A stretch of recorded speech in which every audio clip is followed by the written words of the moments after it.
இன்றைக்கி நம்ம வீடியோவில் என்ன பார்க்க போகிறோன்னா, நம்ம அரிசி மாவு வச்சு கொழுக்கட்டை செய்ய போகிறோம். அது எப்படி செய்யுதுன்னு இந்த வீடியோவில் பார்க்கலாம். இந்த வீடியோவில் ஈஸியாக ஸ்நாக்ஸ் செய்ய போகிறோம். அதுக்கு ஃபஸ்ட்டு அரிசி மாவு எடுத்துக்கோங்க. அதுக்கப்புறம் தேங்காய் இந்த மாதிரி குட்டி குட்டி பதையாக கட் பண்ணிக்கோங்க. கட் பண்ணி மிக்சியில் போட்டு அரைச்சி எடுத்துக்கலாம், தண்ணி விடாமல். மிக்சியில் போட்டு தேங்காய் வந்து நல்லா அடித்து எடுத்தாச்சு. இப்போ பாருங்கள், தேங்காய் நம்ம துருவின மாதிரியே இருக்கும், தண்ணி விடாமல் இந்த மாதிரி அரைச்சி எடுத்துக்கணும். இப்போ இது கூடவே பார்த்திங்கன்னா வெல்லம் ஆட் பண்ண போகிறேன் நான். நல்லா வெல்லம் தட்டிட்டு இது கூடவே ஆட் பண்ணிக்கேன்.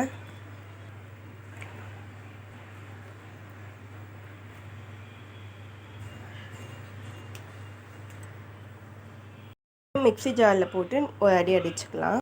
அரிசி மாவு எடுத்து வச்சுருக்கேன். அது கூட கொஞ்சம் லைட்டாக சால்ட் உப்பு ஆட் பண்ணிக்கேன்.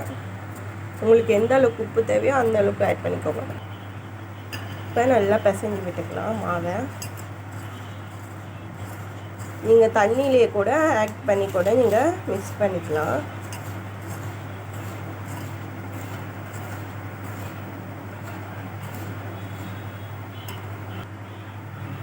இப்போ லைட்டாக தண்ணி ஆட் பண்ணிக்கிறேன். ஆட் பண்ணி நல்லா பிசைஞ்சுக்கோங்க. தண்ணி கொஞ்சம் கொஞ்சமாக விட்டு விட்டு நல்லா ஆட் பண்ணி நல்லா பிசைஞ்சாச்சு. இப்போ கொஞ்சம் சின்ன சின்னதாக உண்டை பிடிச்சிக்கலாம். இந்த மாதிரி கூட நீங்கள் உண்டை பண்ணாமல் இதே மாதிரி கூட இப்படி தட்டியாக சப்பையாக இந்த மாதிரி தட்டி வச்சுக்கோங்க. இது மேலே இப்போ போனத்தை வச்சுங்க. இந்த மாதிரி வச்சுட்டு அதுக்கப்புறம் இதை லாக் பண்ணணும், இப்படி மூடணும்.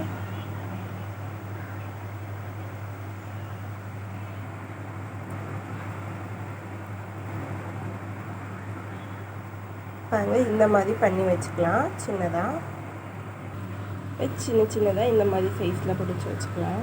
இந்த மாதிரி ஒரு பாத்திரத்தில் தண்ணி விட்டுக்கோங்க. இட்லி பாத்திரம் மேலே ஒரு இட்லி தட்டு வச்சு அதுக்கு மேலே ஒரு காட்டன் கிளாத்து வச்சு இப்படி போட்டுக்கோங்க. தட்டுக்கு மேலே வைக்கணும் காட்டன் கிளாத்து வச்சாச்சு. இப்போ இதுக்கு மேலே நம்ம பிடிச்ச உண்டெல்லாம் எடுத்து வச்சு இப்போ துணிக்கு மேலே எல்லா உண்டையும் எடுத்து வச்சாச்சு. இப்போ வந்து நம்ம இட்லி குண்டாவை மூடிடலாம்.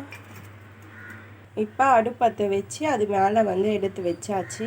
நல்லா வேகட்டும். ஒரு ஆவரை போட்டு எடுத்துக்கலாம். வெந்துச்சா பார்க்கலாம் நம்ம.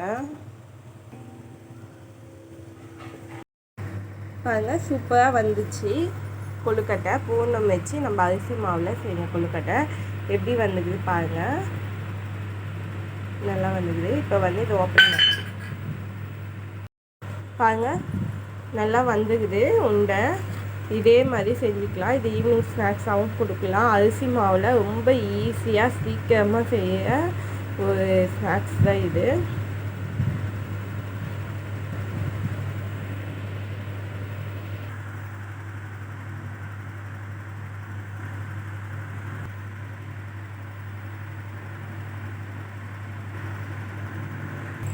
இந்த வீடியோ உங்களுக்கு பிடிச்சிருந்தா லைக் பண்ணுங்கள், ஷேர் பண்ணுங்கள், சப்ஸ்கிரைப் பண்ணுங்கள், மறக்காமல் பெல் பட்டனை கிளிக் பண்ணுங்கள். தேங்க்யூ.